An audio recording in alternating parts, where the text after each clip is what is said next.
오늘 우리가 읽은 말씀을 바탕으로 갈 길을 인도하시는 하나님, 이런 제목으로 말씀을 함께 나누겠습니다. 인도라고 하는 이 주제는 참 신비로운 주제일 겁니다. 그리고 또 한편으로는 대단히 모험적인 주제가 될 겁니다. 내가 분명히 인생의 길을 걸어가고 내가 선택하고 내가 행하는 길은 다 내가 알아서 하는 것처럼 다 보인다는 겁니다. 그런데 성경은 하나님이 우리의 길을 인도하신다 이렇게 말씀하시거든요. 그럴 때 분명히 내가 계획해서 혹은 내게 어떤 주어진 특별한 상황 때문에 내가 이렇게 행하고 가는데 성경은 하나님께서 우리의 길을 인도하신다 이렇게 말합니다. 그래서 우리가 가는 그 길이 항상 어떤 면에서는 예측할 수 없고 또 우리가 기대하고 바랄 수는 있지만 어떤 길이 우리 앞에 펼쳐지는지는 아무도 알지 못하는 그런 걸음을 걸어가요. 그래서 분명히 내가 살아가는 거고 내가 선택하고 내가 결정하고 내가 가는 건데 성경은 하나님의 자녀들 혹은 하나님의 백성들의 길을 그분이 인도하신다 이렇게 말씀을 하십니다.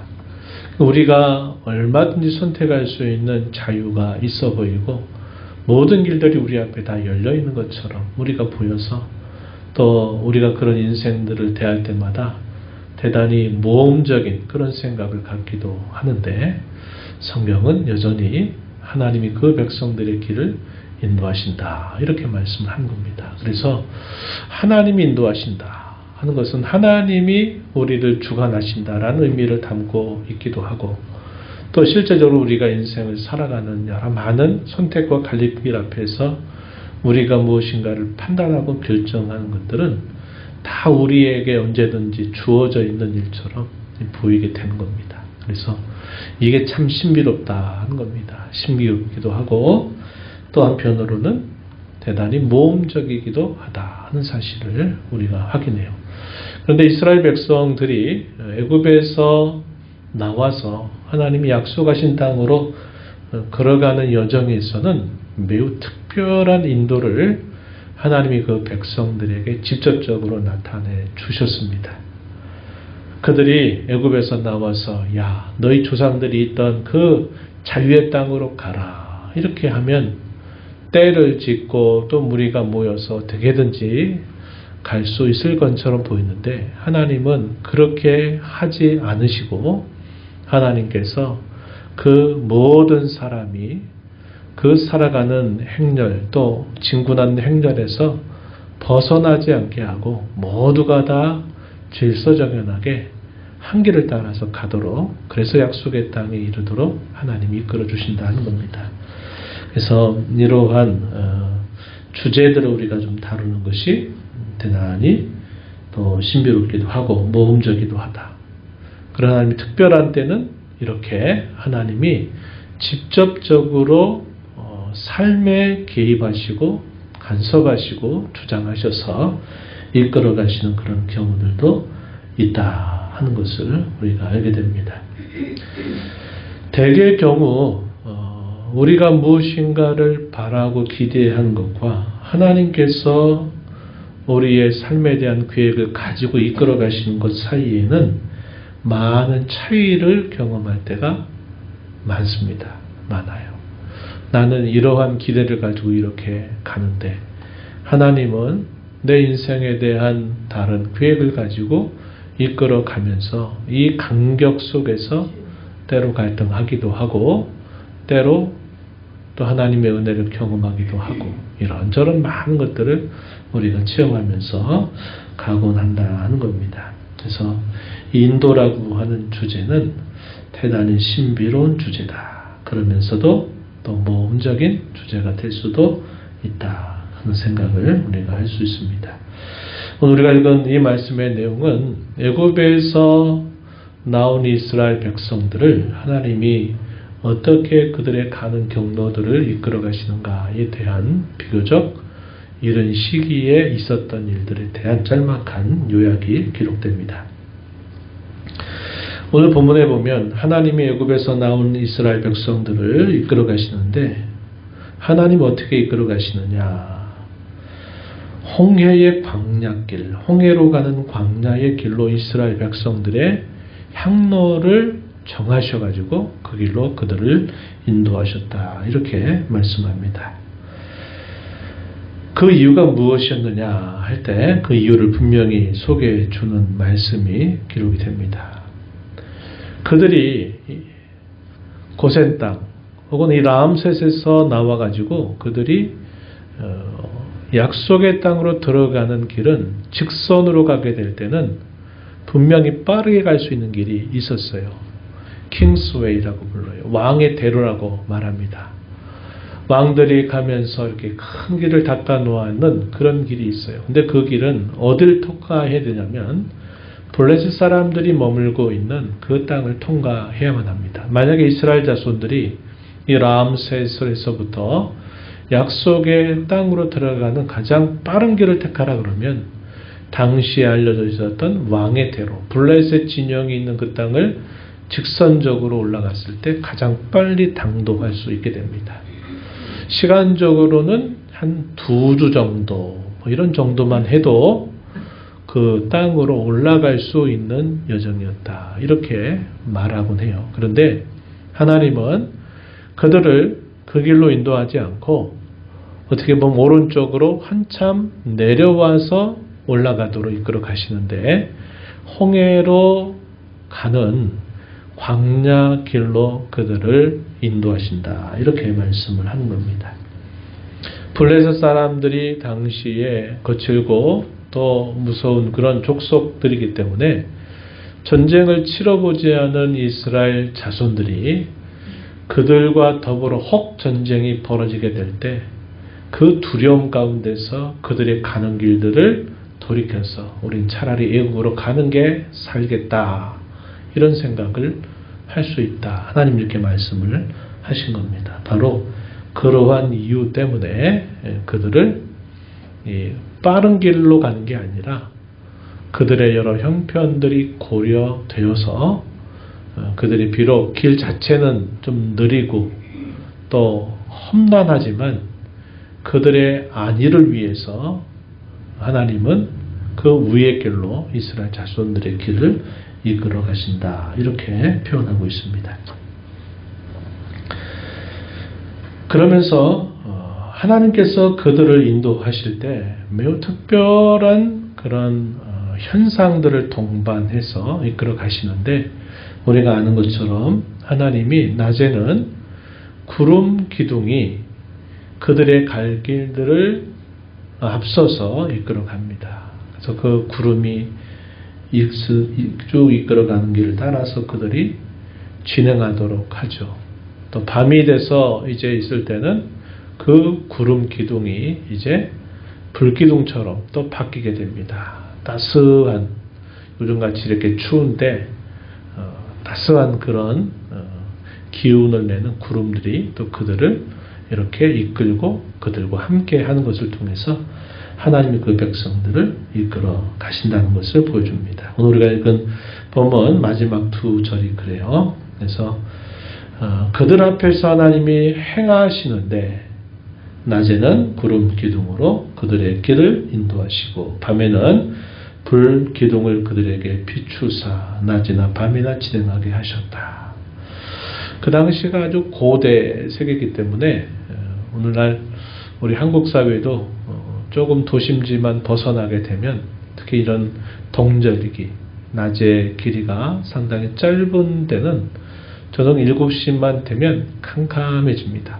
그래서 도시에 이렇게 그 빌딩 숲 앞에 막 밝게 비춰져 가는 그런 불빛을 보기가 힘들어져요.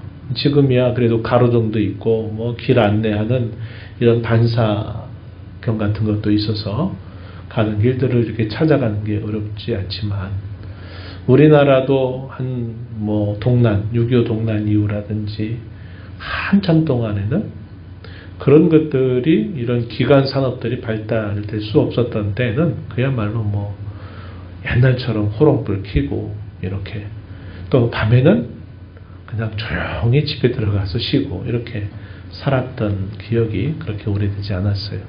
하물며 아주 고대에 이스라엘 자손들이 가는 길은 밤이 되면 불빛을 보기가 어려울 겁니다.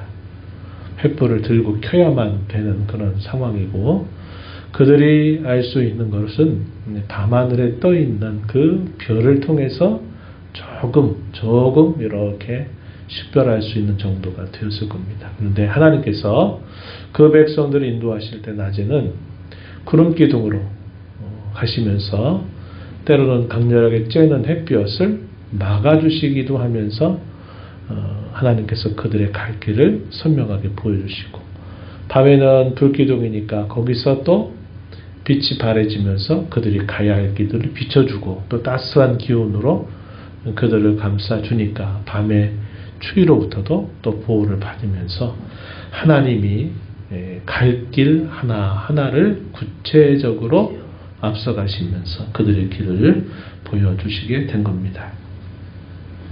이때는 시기적으로 이 고센 땅에서 나와가지고 이제 출애굽 여정의 초기 단계죠. 하나님께서 훗날 약 3개월 정도가 지나고 난 다음에 이스라엘 자손들이 어디로 가느냐? 호렙산 혹은 시내산 앞에 이르게 됩니다. 홍해를 건너서 쭉 가다가 이제 시내산 혹은 호렙산에 이르게 돼요. 거기서 1년 조금 지나는 시간을 머물게 되면서 하나님과 이스라엘 백성 사이에 굳건한 언약이 세워집니다. 그렇죠? 언약이 세워지면서 그 세워진 언약과 함께 율법이 주어지는데, 그 율법의 내용에서는 십계명뿐만 아니라 그들이 하나님 앞에 제사를 드려야 된다는 사실을 가르쳐 주면서 이 제사에 대한 다양한 규례들도 이 시내산에서 하나님이 그 백성들에게 들려주십니다. 그리고 마지막이 뭐냐면 제사 드릴 수 있는 장소를 하나님이 보여주세요. 설계도를 다 보여주어서 어떤 재료를 어느 정도의 크기로 만들 것을 다 보여주면서 거기에 하나님의 집이 세워져요. 우리가 성막이라고 부르는 겁니다. 혹은 회막이라고도 불러요. 그곳에 이 회막이라고 하는 것이 생기고 나서 우리가 아는 것처럼 이 회막 가운데 하나님이 임재한다라고 할 때 구름, 하나님의 영광을 상징하는 구름이 빽빽하게 그 성막을 가득 채우고, 그 성막으로부터 그 구름이 쭉 하늘로 올라가는 거예요. 그래서 역시 그 성막 위에 하나님의 영광이 나타난다 할 때 낮에는 구름 기둥과 밤에는 불 기둥으로 나타나는데, 이 구름 기둥과 불 기둥에 대한 이 나타남은 성막 이후에 비로소 생겨난 것이 아니었다는 것을 우리가 알게 돼요. 오늘 본문이 바로 그것을 우리에게 증명해 주는 겁니다. 애굽에서 나와서 그 백성들의 갈 길을 하나님이 인도하실 때 일찍이 이 성막의 규례가 주어지기 전부터 하나님께서는 그들의 길을 인도하고 하나님 그들과 함께 하신다고 하는 눈에 보이는 이런 표징 혹은 표시를 하나님이 나타내시면서 그 길을 인도하셨다는 겁니다. 그래서 후대에 성막 규례가 주어지고 난 다음에는 이 구름 기둥과 불 기둥이 이제 회막을 중심으로 해서 쭉 하늘로 올라가서 하나님이 함께 하셔서 그 백성들을 보호하시고 그 백성들을 인도하신다 하는 것을 보여주는 것이 되었다 하는 겁니다. 이스라엘 백성들은 라암셋, 고센 땅 라암셋에서 출발을 해가지고요. 그들이 가장 먼저 이룬 것이 그 라암셋에서 이제 가나안 땅으로 조금 더 진행했을 때 숫곳이라고 하는 곳에 그들이 도착합니다. 이 숫곳에 도착을 하고 이 숫곳에서부터 거기서 바로 왕의 대로라고 하는 곳으로 쭉 가면 빨리 갈 수 있지만 하나님께서 오늘 말씀처럼 전쟁하는 것을 두려워하다가 애굽으로 돌아갈까 싶어서 하나님이 그들의 향로를 빠른 길이 아니라 조금 거칠지만 그들에게 안전한 길로 하나님이 인도하시다가 그들이 이른 곳이 어디냐면 에담이라고 하는 곳에 그들이 이르게 됩니다. 여기서 얼마 동안을 머물게 돼요. 이 에담에서 쭉 또 아래쪽으로 위로 가는 게 아니라 아래쪽 쭉 내려가다 보니까 이제 홍해 바다가 이렇게 줄기가 쭉 이렇게 해서 나중에 이제 홍해가 커져 갔는데 이 에담으로부터 쭉 해서 이 홍해에 이르는 이 광야 길을 따라서 하나님이 그 백성들의 갈 길을 인도하셔요. 그래서 마침내 그들이 홍해 앞에 머물러 있게 되고 그때 큰 사건이 하나 벌어지죠. 바로가 또다시 출격 명령을 내리면서 애굽의 군사들이 이스라엘을 다시 추격하게 되는 일이 있게 되면서 그야말로 큰 위기 가운데 하나님이 이번에는 바다 가운데 길을 만들어서 그 바다를 육지같이 통과하게 하시는 기적을 베풀어 주세요. 우리가 본문 보면은 이스라엘 백성들이 이 라암스에서 출발해서 숫곳에 이르고 그때 이 라암스에서 나올 때 그들이 요셉의 유고를 함께 가지고 나왔다. 이렇게 기록합니다. 이 내용은 창세기 후반에서 요셉이 자기가 죽을 때 자기의 모든 형제들, 사람들에게 간곡하게 부탁했던 그의 부탁이었습니다. 당신들은 분명히 여기를 떠나게 될 텐데 그때 내 유고를 같이 가지고 약속하신 땅으로 나를 데려가 달라라고 하는 간곡한 유언적인 부탁이 있었어요. 그 부탁을 따라서 그렇게 한 겁니다. 이 요셉의 이러한 그 말 속에는 하나님의 약속이 이루어지게 되리라고 하는 그 약속 신앙이 잘 표현되고 있는 그런 말이다 하는 것을 우리가 확인할 수 있습니다. 그래서 오늘 우리가 읽은 본문은 출애굽 여정 이후의 초기에 하나님은 그들을 어떻게 인도하시는가에 대한 짤막한 기록을 우리가 함께 읽었는데 우리가 이 말씀을 통해서 몇 가지 생각해 보고자 하는 것은 하나님께서는 쉽고 빠른 길보다도 안전한 길로 하나님은 이스라엘 백성들의 행로를 인도하신다 하는 겁니다. 우리가 여기에서 많은 그런 차이를 우리가 발견하게 되고 여기서 갈등이 일어나죠. 우리의 생각에는 이게 빨리 이렇게 됐으면 하는 마음을 가져요. 이게 좀 빨리 됐으면 싶은 거고 빨리 뭔가 결과가 나타나기를 바라는 마음을 품는 것이 바로 그런 겁니다.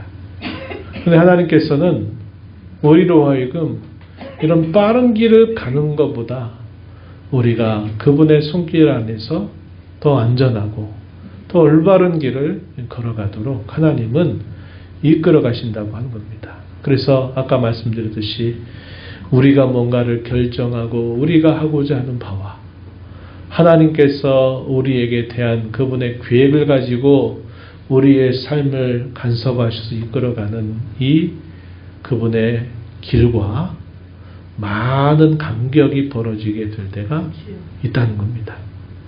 결국 하나님께서 지나고 나면 어떻게 우리에게 인도하시느냐. 내가 원하고 바랐던 빠른 길로 가는 것보다 하나님은 그가 보실 때 우리에게 더 안전하고 더 옳은 길로 우리의 길을 인도하셨다 하는 사실을 우리가 지나고 나서 깨닫게 될 때가 많다는 겁니다. 그래서 우리가 뭔가를 하고자 하는데 그 일이 계속 이런저런 사정 때문에 이게 막히고 안 되고 하는 여러 과정들을 겪으면서 나는 이렇게 하고 싶었는데 이렇게 할 수 없었다. 그래서 나는 결국 이렇게 하게 되었다라고 우리는 말하곤 합니다. 근데 그런 모든 일들 속에 하나님의 보이지 않는 그분의 손이 우리를 그렇게 인도하셨다는 사실을 우리가 지나고 나서 깨달을 때가 많다는 것이죠.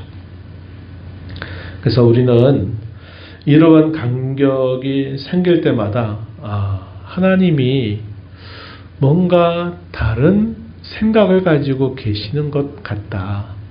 하나님이 뭔가 다른 계획을 가지고 계신 것이 아닐까. 우리가 이제 이런 생각을 자주 이렇게 하나님께 묻고 또 기도하고 하나님이 뭘 원하시는가를 들으려고 하는 자세를 자주 갖고 살아가는 것이 우리에게는 중요하다 하는 사실을 우리가 알게 되고요.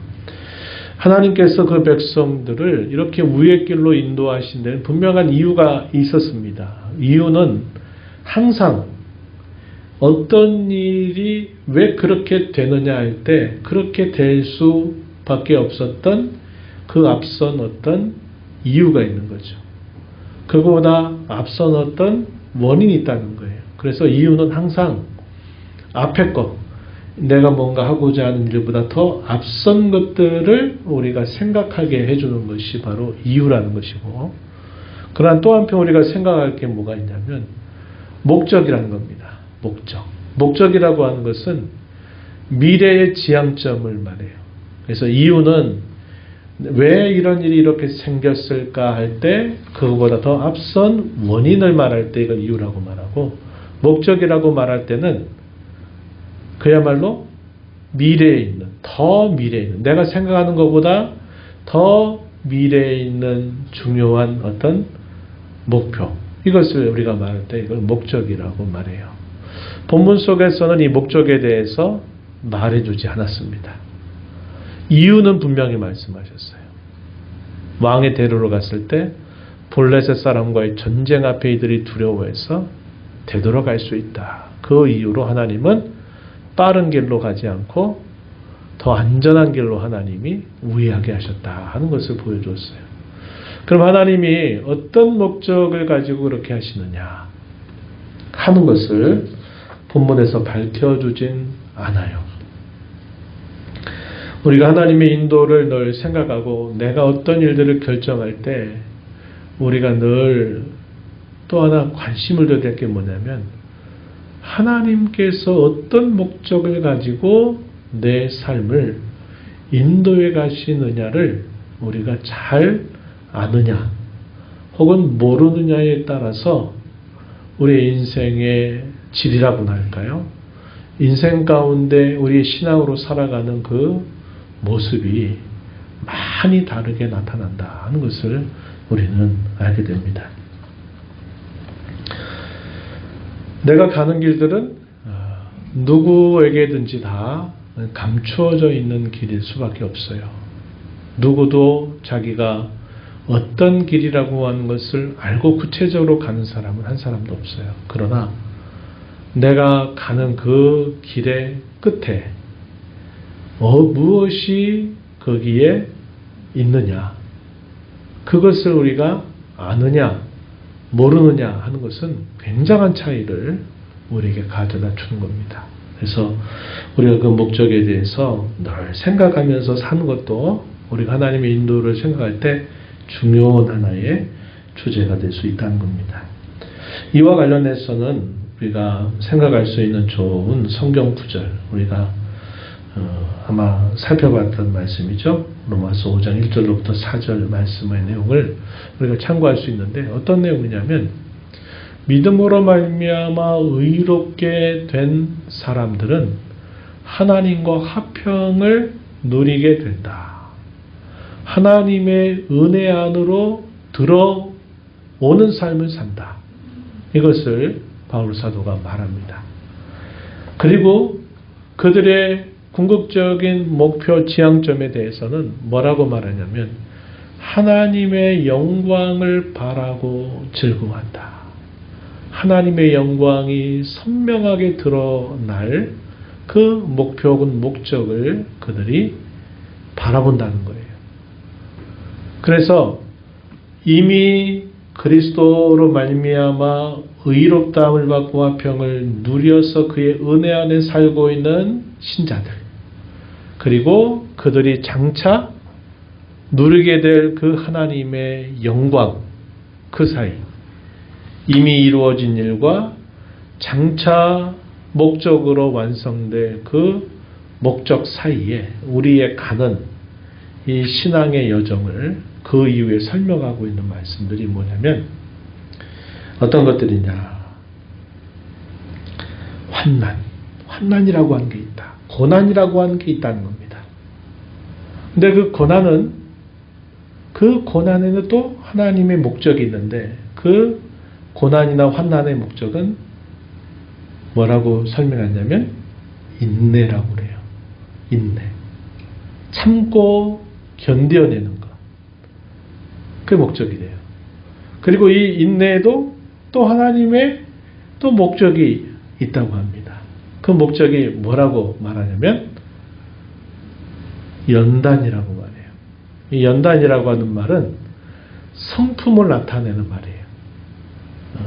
그러니까 인내 속에서 하나님이 그 인내를 통해서 우리에게 목적하는 것은 우리의 성품을 계속 다듬어 가신다는 거예요. 이걸 연단이란 말로 표현했어요. 그럼 이 연단에게도 또 목표가 있대요. 그 목표가 뭐냐면 소망을 이루게 하는데 있다는 겁니다. 그 소망이 뭐냐면 하나님의 영광이 나타나게 될 그 소망을 품는다는 거예요. 그래서 의롭게 되어 하나님과 평을 누리는 성도들, 그리고 그들이 장차 누리게 될 그 하나님의 영광, 그 사이에서는 환난, 또 인내, 연단, 소망을 이루는 것, 이러한 것들이 하나님께서 목적하셔서 그것을 계속 이끌어 가신다는 것을 성경이 약속하고 있는 겁니다. 애굽에서 나온 이스라엘 백성들에게 목표는 뭘까요? 약속의 땅에 가는 거죠. 약속의 땅에 들어가는 겁니다. 그게 목적이었어요.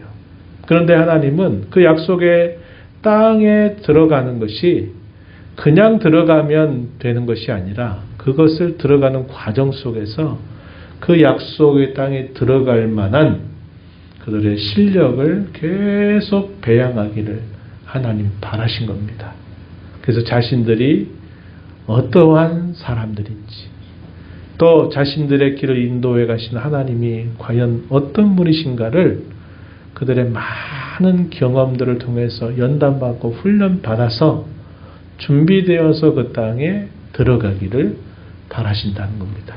그래서 이것이 하나님이 목적하시는 바와 당시 이스라엘 자손들이 생각하는 그 목적에 있어서 분명한 차이점이 발견되는 부분이 된다는 겁니다.